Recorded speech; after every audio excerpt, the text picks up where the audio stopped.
Hello and welcome to the LSR Weekly View.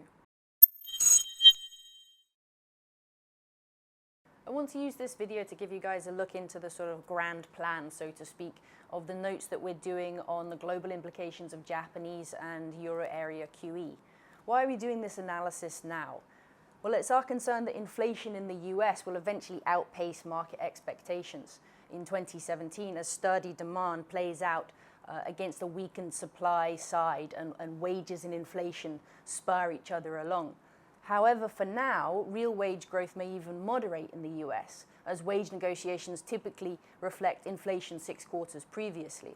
Thanks to the decline in oil prices, inflation dipped in late 2014, and this is currently showing up in lower wage inflation, which dents any near-term threat of that wage price spiral. For further details of that, please have a look into our mixed signals on US wage price spiral. This is why our strategists have highlighted a tactical long UST short gilts trade, as the decline in sterling will likely drive UK inflation higher ahead of these structural themes playing out. But beyond that tactical trade, it's important to get a firm handle on the wider forces that are holding down US Treasuries yields at the moment.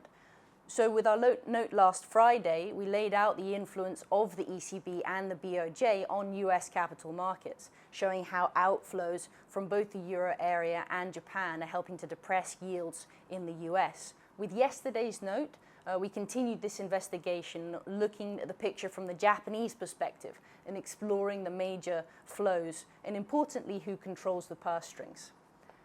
We will follow this up with a similar analysis for the Euro area. In the Japanese case, we'll then round out the series with a note on how these various players might react given the possible policy settings the BoJ can come up with its comprehensive review of policy later this month. The ECB's turning point is probably further ahead, but if the Euro area growth continues at roughly trend as we expect, then it will be difficult, or it will begin to become difficult, to continue to justify the emergency setting for policy. As the Euro area is currently the larger player in portfolio flows into the US Treasuries market, it's probably in fact Draghi that holds the key to the long end of the curve. All the links that we mentioned will be highlighted for you. Thank you for watching and see you next week.